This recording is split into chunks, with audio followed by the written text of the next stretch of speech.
Okay, final show of the year for an NXT Deadline premium live event. This is like the third time I've done that. Every time I do that, I go, and I'm going, why do I do this? But I have to. I got to. I hate they doing these premium live events. It's stupid. It's pay-per-view. We know it's pay-per-view. They just trying to make it sound fancy. But was this show good? Yes. But I gotta say this beforehand because I probably will forget because there's so much content here. Easily I'm gonna forget this. So I want to do this now. I'm gonna tell you this. When you see Shawn Michaels' product compared to either Bruce or Triple H or Vince, for most people, not all, most will find it more palatable than what they got on the main roster. I'm telling you this right now.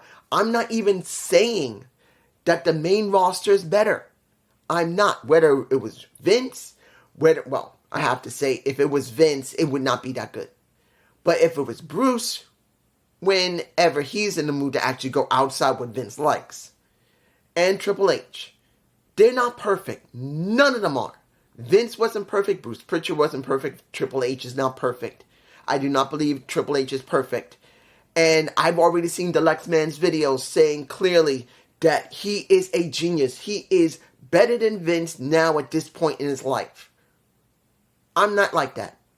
I go by what I see on a day-to-day basis, and Triple H ain't perfect.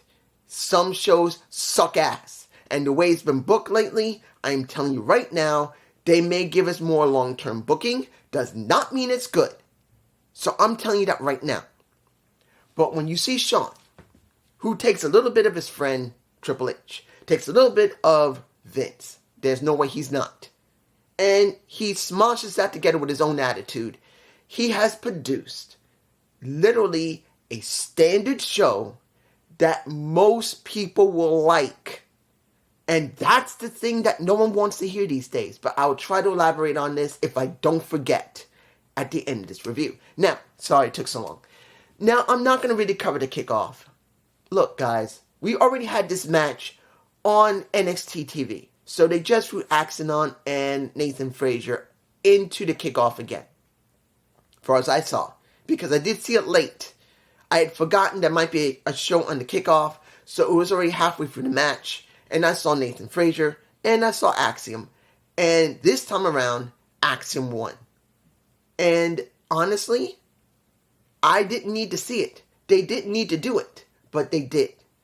We've seen them together multiple times. They got good chemistry, but I don't believe it was necessary here. They could have done something else with either one of them. Now, opening of the show, we got Shawn Michaels coming out with his bold-ass legs. And understand, you guys got to tell me below, has his legs gotten even bolder? I mean, he used to have it sort of like this. Then he used to go like this. And now it's like this. It looks like he's beginning to have a problem walking. You guys tell me below if I'm right or not. That Shawn Michaels' legs are beginning to bow really bad like this. To the point where it looks like he's really beginning to have a problem walking. He's worse than what Whoopi Goldberg. If anybody ever remember Whoopi. And she's got bow legs like this. Her legs were kind of curved like this. Now, he's got that curve in him as well. And I'm hoping he's not reaching a point where he can't walk anymore. So I hope he's going to be alright. But he's beginning to look like he's having issues walking. He comes out and tries to hype up the crowd. And then we get Punk coming out with a Bret Hart t-shirt. And he gets into the ring. And he gets, oh, really? Really? And this is HBK. And he says, you're wearing this? And says, oh, come on. You guys made up. Look, I made it with Triple H. When you see this, this was not like a scripted promo. This felt more off the cuff. That literally, I think what happened was when HBK met Punk, met Phil, and they said, so how you want to do the opening? He says, let's just have fun. That's the way I think that happened. Because what happened here felt more organic than what we got on SmackDown and Raw. And I'm not saying it was perfect. It wasn't. Because we got them acting any way they wanted. And it felt more real. And what did we get? We got HBK taking a picture with CM Punk because he said when he came back in the back, they said, oh, do you know, and he said when he saw the talent in the back, they said, it is amazing to meet you because I grew up watching you. So he said, you know what, since we're not scripting anything, I got nothing rehearsed, you got nothing rehearsed. He pulls out his phone and explains what he said. He says, well, I want a picture with you because I grew up watching you. He took the picture, they did their talk. Well, let me give it to you like this. He tried to hype up NXT, making it like, could he go to NXT, Raw, SmackDown? To be honest, and I'm saying this right now, I'm saying this. I don't think JD is going to say it because he believes he's going to Raw. I don't think just Alex is going to say it. He believes he's going to Raw. He's not going to go to SmackDown because of a Randy Orton. I believe that it would be better for him to stay a free agent and just jump from one brand, one brand to another, flat out. Just to CM Punk. Does he have to follow the rules? No. Why not just let him just float between all three brands just like, guess who? John Cena did. It will not hurt the product for him to stay a free agent. In fact, it'll help the brand split that we're supposed to have where everyone just doesn't agree to follow. I'd rather see him float between all three brands. Let him float to SmackDown, let him float to Raw, let him float to NXT, but he can spend more time on Raw. No problem. SmackDown, he'll do a little bit, and he on and off goes to NXT, which helps the ratings. People will watch. That's what I think he might do, or he should do. Now, once that was over, we get the main, first match. Not the main card, the first match of the main card. I'm just saying this now because I actually forgot. This is one of the things that not many people understand. I'm saying this just in case anybody who's watching this, how you doing, decides they want to do podcasting the way I do it, pre-recorded. You're going to mess up. You're going to miss something, and if you see it when you're going to edit your video, you're going to go, oh crap, I'm going to have to do something extra. So you're going to go, and if you don't have your camera set up, you're going to reset your camera and do it again. Don't get pissed. Just get it done. So I just want you guys to hear that little tidbit. But Dom versus Dragon Lee. Now we know that West would have won the title back. To be honest, I do believe West would have won the title, or, and I have an alternate for this, but there was a good chance West was going to win his North American title back. But as you already know, West has a bad back. He has that back surgery where he's going to be out for nearly a year. He's not there now. So they had to let Dragon Lee do it because, honestly, Dragon Lee should have been in the U.S. title picture going against Logan Paul. But we didn't get that. He should have been in a tournament, but he had to do this. So when it comes down to it, the only person they thought would be best for it, due to the fact that I do believe that Dragon Lee will become a part of the LWO, is... I'm not going to lie to you. Seeing Ray there, because he came out in crutches, he sat at commentary, he was talking. When you see Ray there, and then you see Dom facing Dragon Lee, and seeing that Dragon has to defeat him, it felt kind of hollow. Because Ray should have been there and still capable of being able to walk. But he can't. He's still hurt. He's still not recovered. Because I truly feel like this. This is what I felt. If Wesley was not going to regain his North American title, what I felt was going to happen was that Ray would have faced Dom at Royal Rumble for the North American Championship. I truly believe what was going to happen, that when it came to Santos Escobar, yes, he's going to be dealing with him, but since Santos is going to be working with Dom, that's what I believe is going to happen here. Even if he doesn't join the Judgment Day, that eventually Ray was going to have to do something about it, and he was going to try and get the North American title from Dom and make it about that. Because LWO can go between, well, they're going to make him go between NXT and NXT and Raw. That's what I thought would have been the best thing. But that's just me, you guys. No, SmackDown, not Raw. That's what I believe would have happened. But that's just me. main card. And what do we get here? The Iron Survivor Challenge for the women. Now, I'm not going to tell you it was bad. It was not. But there was a very scary moment.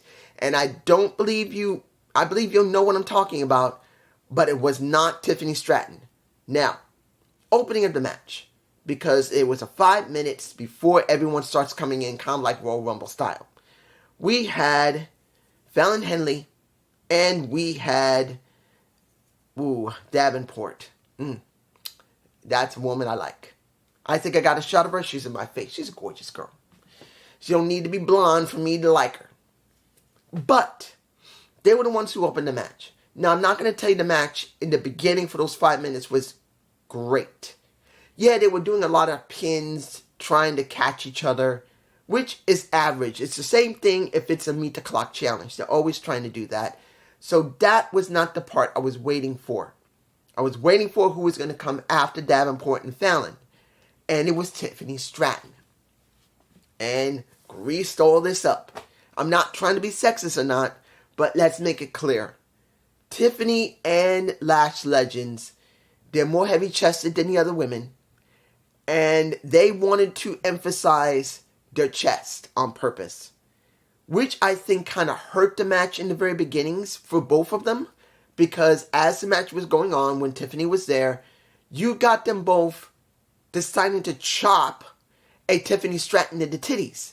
So that kind of didn't work that well, even though it made a great sound, because you could hear her getting slapped because the oil on her chest will make a much more louder sound. But due to the fact that she had oil on her, made it more harder for them to grab her when it's needed, because I saw more than once or twice as the oil was beginning to rub off and she began to sweat.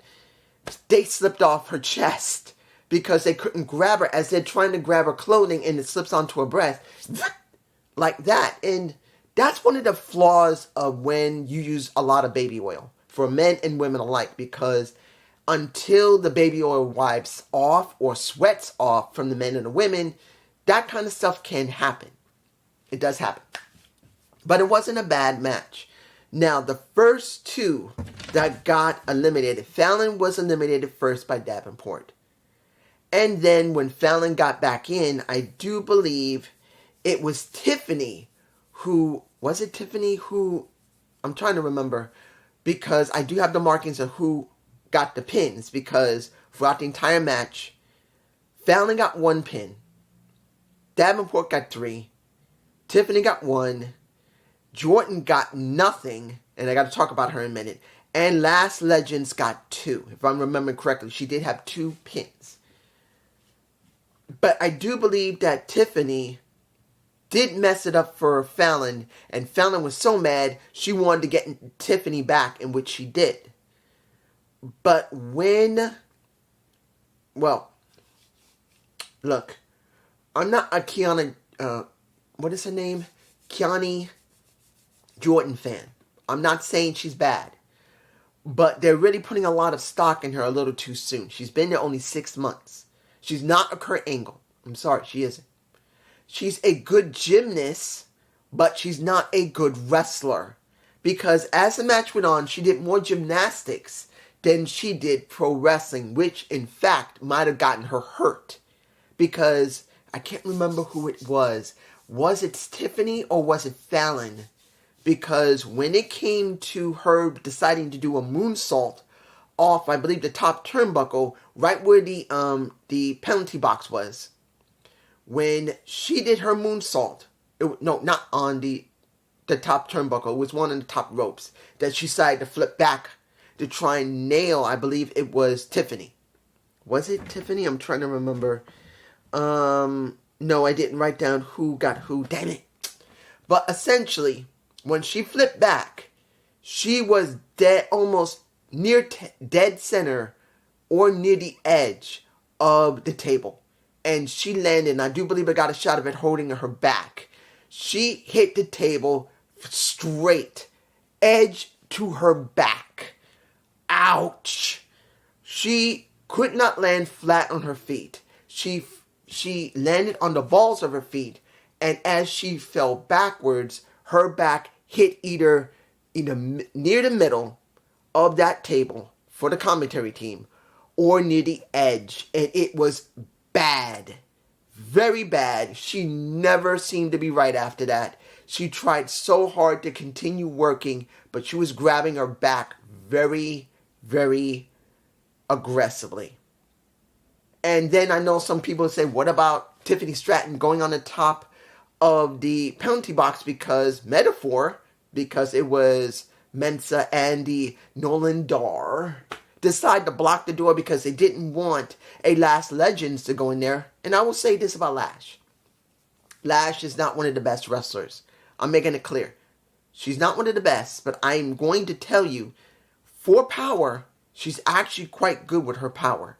Because I do believe it was Jordan and Davenport that was on her shoulder and her back.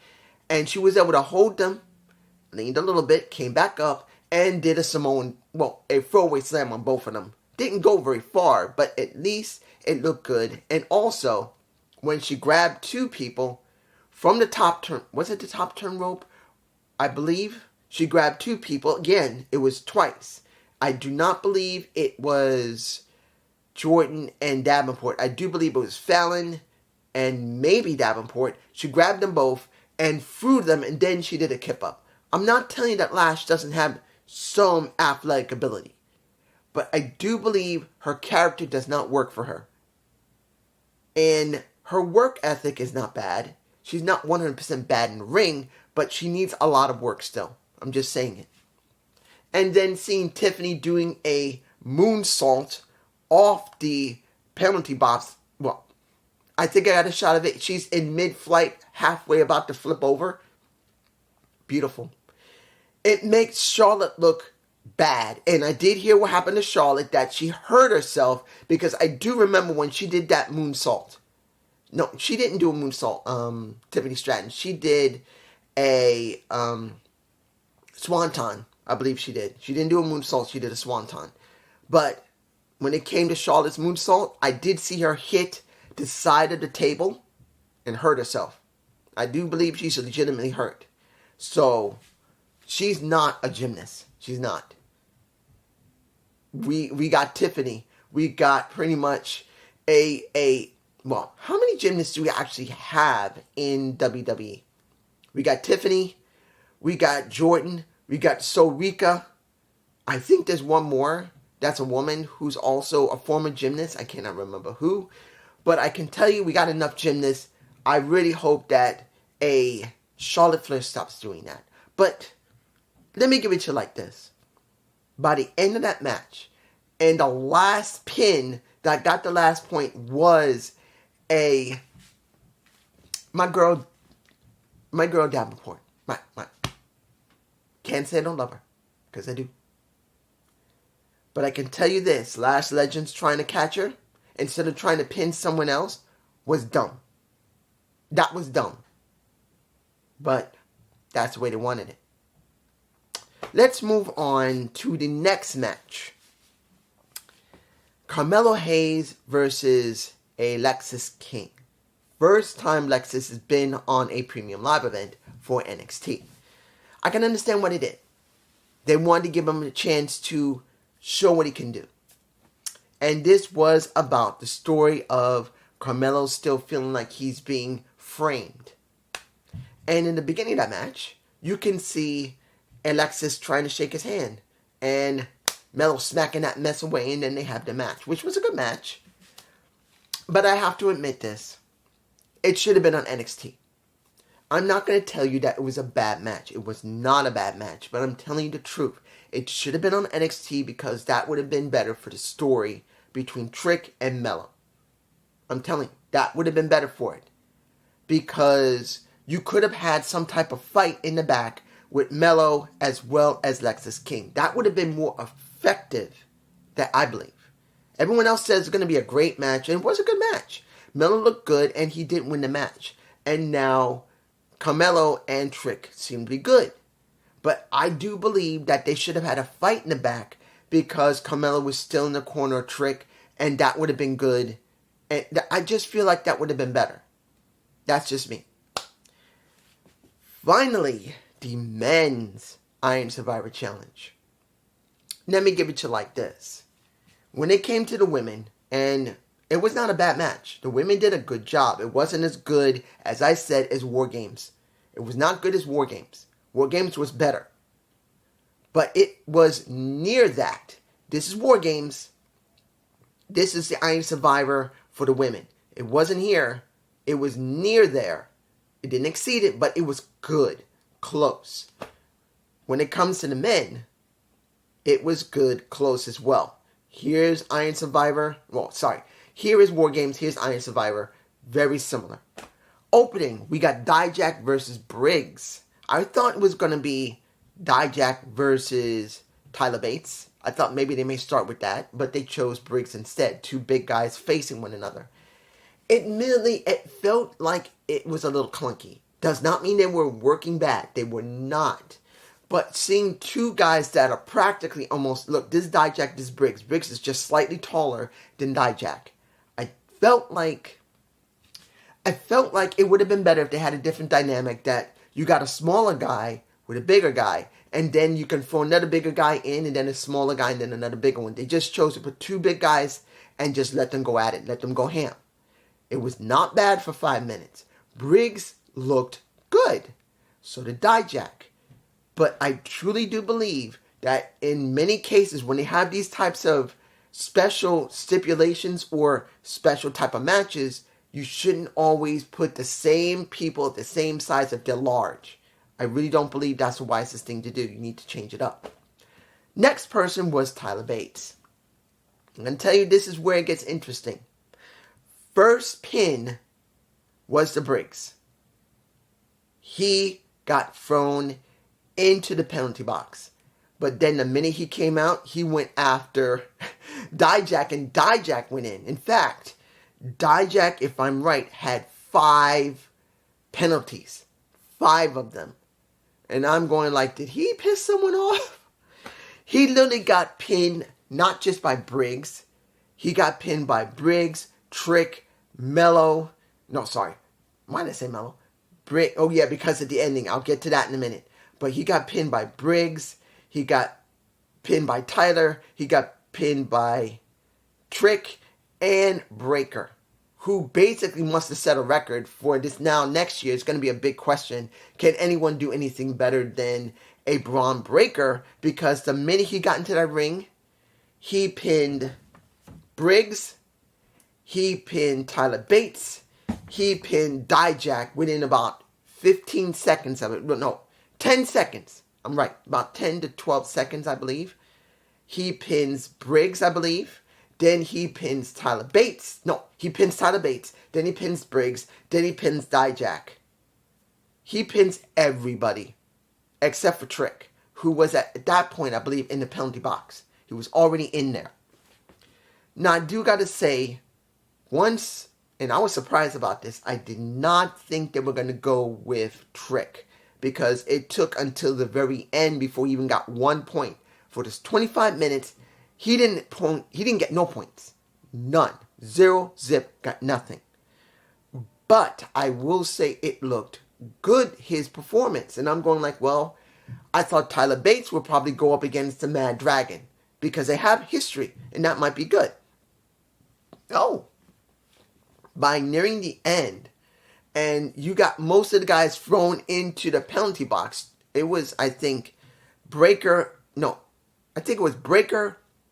Briggs, and Tyler were already in the penalty box by the time you got Trick and Braun Breaker facing each other in the ring.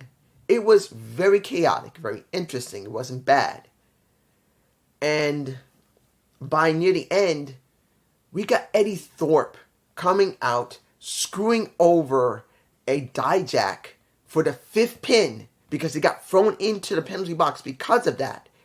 And in the end, within roughly 45 seconds, well, I think about a minute and 10 seconds to 45 seconds, you got Trick Williams getting 3 pins. And then, about 2 minutes, he got 1 pin. And when about a minute and a half to about a minute and 10, he got the other 3, and he won. I did not expect him to be the one to get the pin. I thought it might be Tyler. I didn't think it would be Braun. I truly thought it might be Tyler Bates. But they went with him. Damn good. I'm glad that Trick is going into that position again. The last 2 matches. Steel Cage, Roxanne Perez, and Kiana James. My model / corporate woman walking in through it. Well, she went and got in her SUV, drove to the arena, got out of her SUV, went to the ring, and was waiting. Well, not waiting. She was already, Roxanne was already there. I will tell you this. Since Kiana had never done a steel cage, for her first showing was not that bad. It wasn't great because it was her first time. And guys, you got to understand, if you've never done a steel cage match, you're always going to look bad your first time out. There's always going to be something you don't do right. Either you don't hit the cage correctly, you don't take advantage of the cage correctly, and you don't play to the crowd always correctly. There's always going to be something you do wrong. It's never 100% perfect.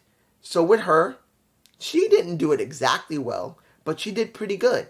Now, you know Roxanne has done the cage before, so this is something that she's familiar with, so she was mainly taking the lead in it.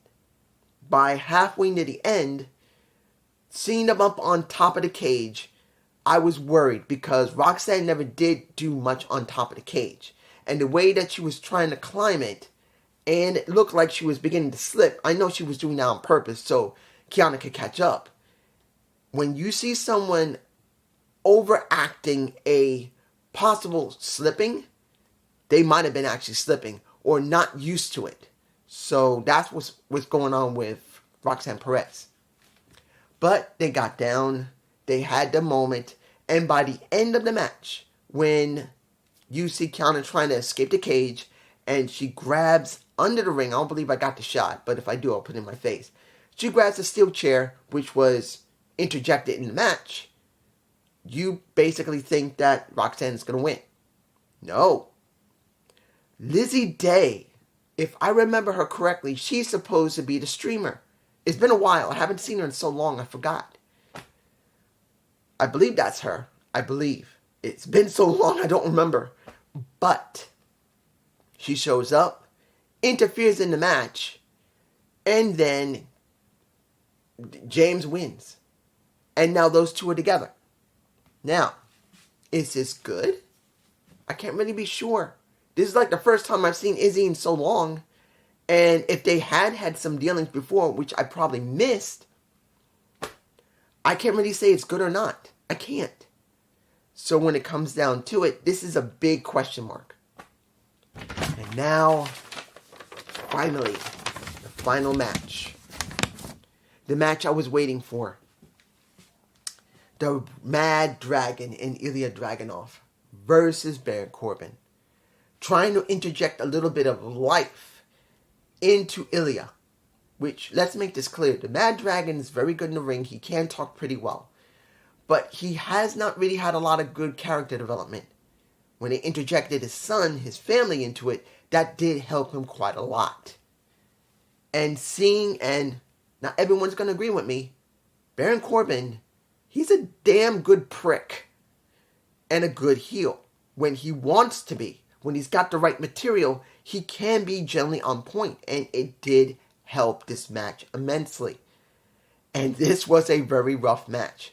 A couple of times I think they kind of hurt each other legitimately. But that's part of being stiff. You want to be stiff in the ring. But I think someone might have gotten a little more hurt than they should have. I'm not saying it was Ilya. I think it might have been Corbin. He might have been hurt a little more than he expected he was going to get hurt. It was a good match.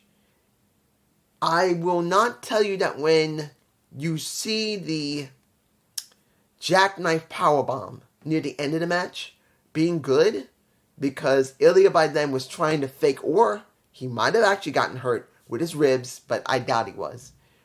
But seeing that he was having a really bad time trying to lift up Corbin to do a jackknife powerbomb, it looked really sloppy. And then and Vic and how can I say this?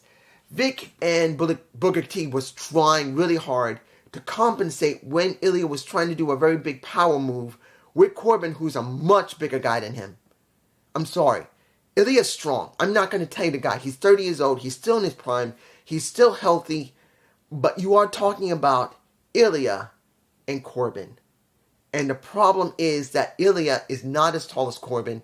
It is not just about power. It's about leverage.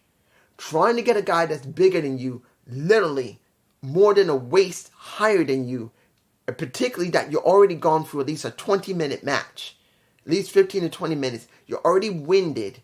It is much harder to do a jackknife powerbomb than normal. I believe it was a jackknife powerbomb. It is very difficult. And he botched at least twice, Ilya. And also Corbin botched a couple of times trying to compensate for him not working with someone a little bit taller than Ilya.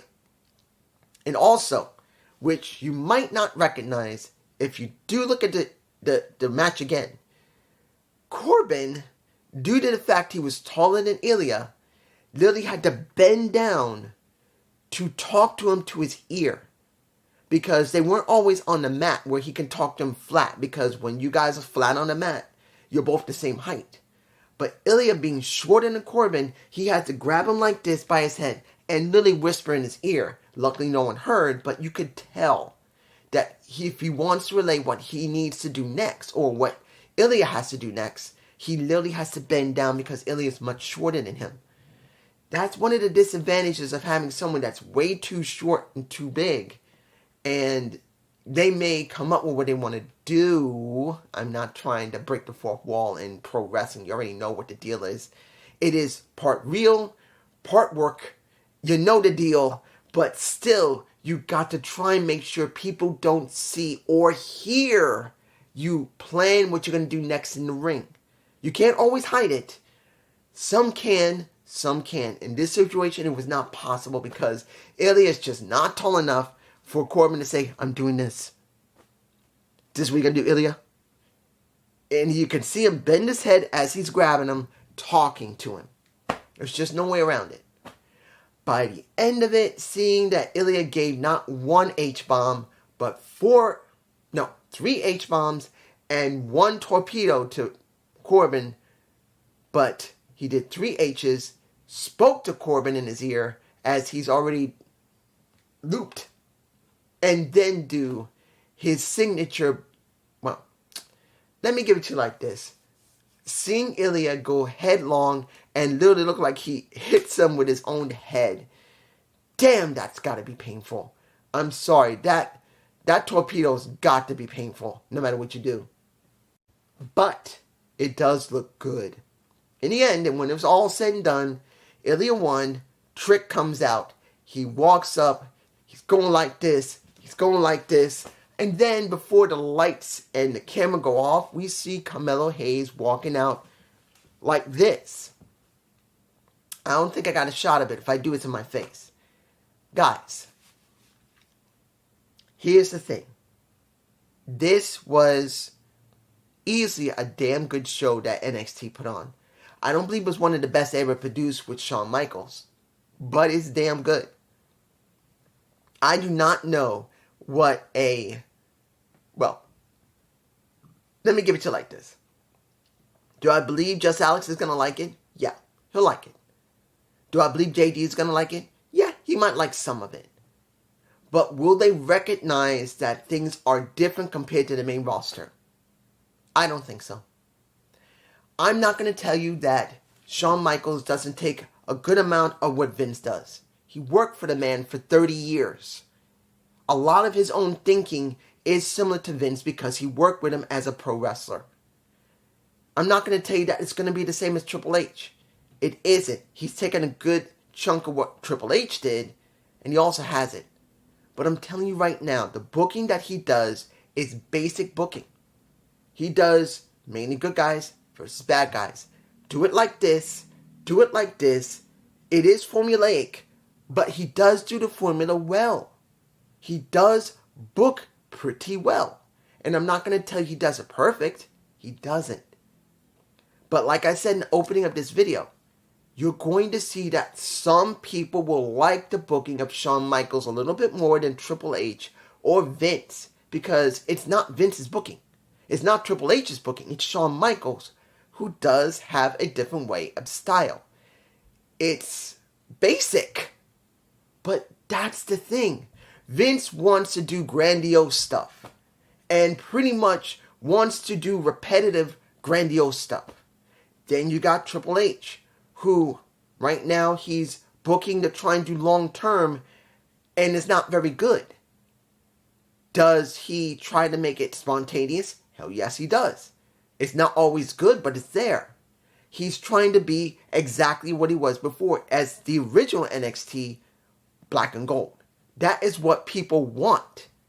But not everyone is going to want it. They're going to want to have something that maybe Vince had and a little bit of Triple H. That's Shawn. Shawn will not get the biggest numbers. But Shawn's booking will be something people will like. Now, am I going to say you're going to like it? That's up to you. Peace. And I will be doing Final Resolution tomorrow morning.